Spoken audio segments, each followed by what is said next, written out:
Nicholas Samuel says, should I buy a used Corolla or a new Corolla from Quebec? Me, I'd buy used for two reasons. One, you save a lot of money buying a used car. You buy a new one, even a Toyota, money goes down the toilet. But they're going to be recalling the new ones because of that fuel pump issue. And they're not even telling old Scotty what the problem is. They just say there's a fuel pump problem. They don't tell you if it's the wiring or the computer. They don't say anything. So, I'd definitely say get a used one on that one. Who knows until they fix these? That's the way it goes these days, when even a company like Toyota is having problems and then they don't tell you what the actual problem is. All these corporate dudes, man, they have a tendency of hiding stuff, and I'm not one for hiding stuff. So I'd say get a used one. Get one before 2018. It's not included in any of this recall. Jerome Taylor says, Scotty, are there any reliable economical cars that are actually cool? Well, if you want a reliable car, relatively cool looking these days, if you don't mind springing for a Mazda Miata, they're kind of cool looking, and they're very reliable little four-cylinder convertibles if you got the scratch to buy something like that, or maybe you got a used one. The problem is the coolness factor generally goes with the price of the car. They deliberately make the better looking ones cost more so they can make more money selling them to you. But, if you like the Civics, yeah. I would have said the Corollas, but now they got this fuel pump issue, I'm waiting on that until they fix that and actually tell Scotty what is happening. They're not telling me. Maybe they'll see this video and they'll actually contact me and tell me what's happening, because I attempted calling them and they did not give me any information other than, well, we don't know. It's something with the fuel pump. I mean, what a load of BS. Jerry De La Cruz says, Scotty, what's your opinion on Jaguar X-Type and what can go wrong with it?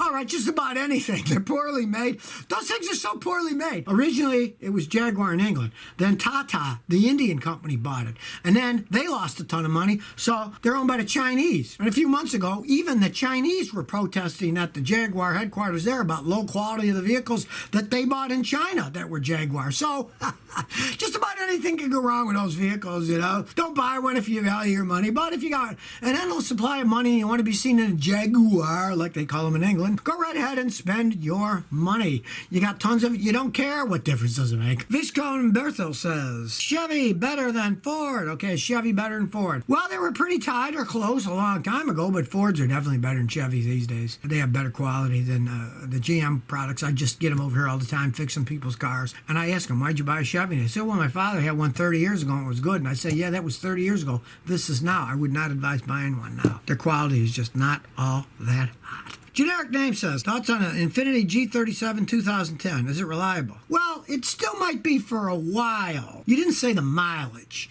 Those are decent cars up to a point. But when they get high mileage and get old, they start to have very expensive repairs. Now, I got customers with 2010s, and they're still going pretty strong, but they all have only around 100,000 miles. I also have customers that buy them used with like 140,000 or more, and they're more than 10 years old, and they generally fall apart and cost them a fortune. So if you're thinking about buying one, don't pay much for it, because they don't have much resale value because of that. The catalytic converters go bad, the transmissions go bad, the air conditioning systems go bad. As they age, they don't hold up. It's Wizzy says, why does my catalytic converter keep going out of my '02 Toyota Camry? Catalytic converters burn unburned hydrocarbons. If you have a catalytic converter that keeps going bad, something is wrong with your vehicle. It could be that the engine's running too lean, which burns them out. Could be running too rich, which then puts extra fuel in it, and then that destroys the catalytic converter. If the engine's burning oil, that'll destroy it. If you buy a cheap aftermarket catalytic converter, a lot of times they won't last long because they don't have enough catalysts in them. They're just cheaply made and they don't last that long. So first I'd say make sure you're using an OEM Toyota converter and see if it works with that. But you want a guy like me to check the whole systems, because catalytic converters on Toyotas, they don't go bad that often. If they do, it's generally something else is breaking them.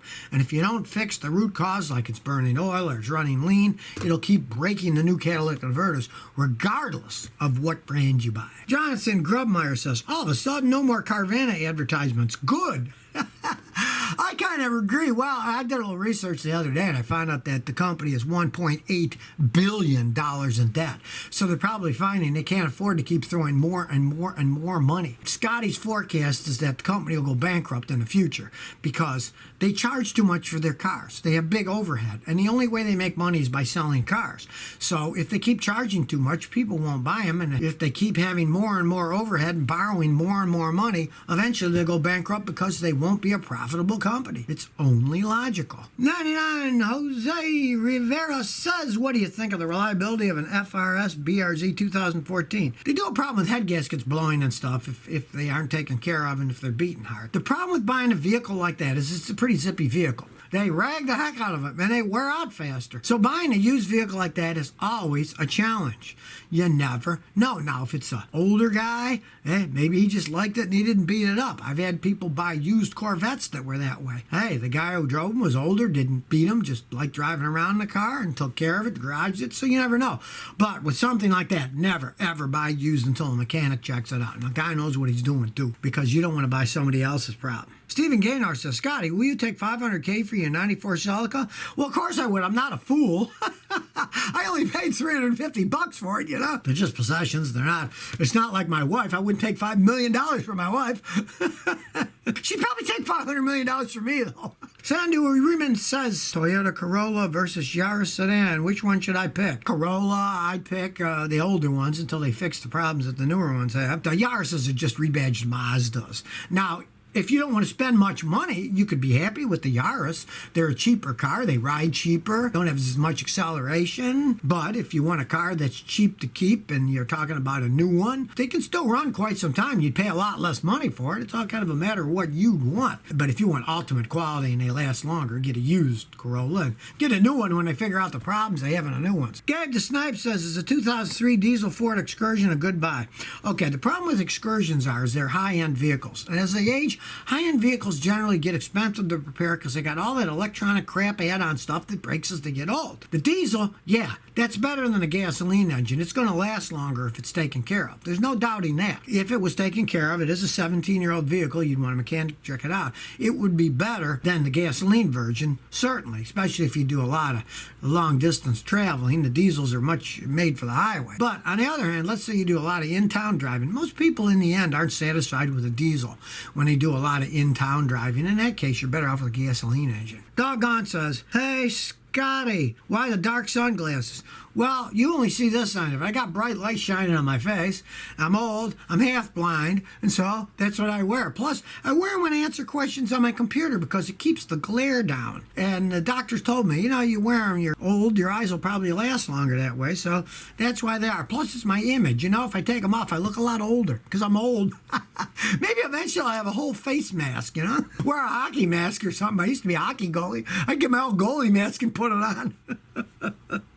Brandon Delta says, is it recommended to change your sealed automatic transmission fluid yourself? Sure, I've got videos showing you how to do it. If you learn how to do it and you got a little pump, you can get a little pump like I use from AutoZone for $12. You just drain out whatever drains out, follow the directions, you can get them on. I use all data, you can Google, lots of places to show you how to do it. Measure it then in a container, exactly, and put that same amount of new fluid pumping back in. It's not rocket science. Now, there's a lot of ones that say you got to put a scan tool on and drive it and then check the temperature and then add it and then drive it.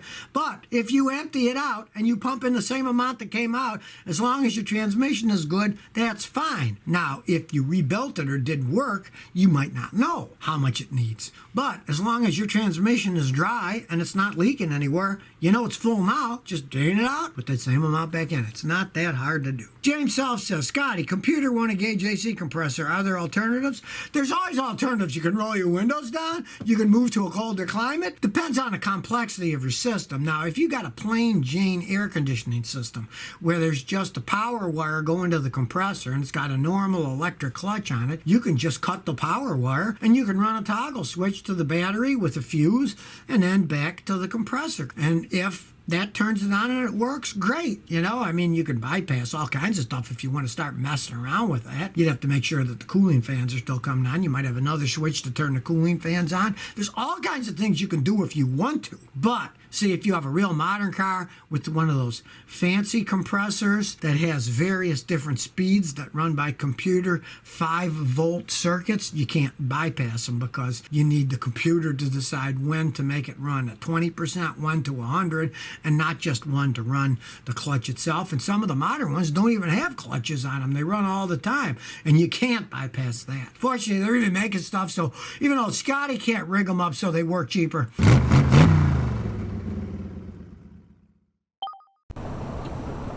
So if you never want to miss another one of my new car repair videos, remember to ring that bell.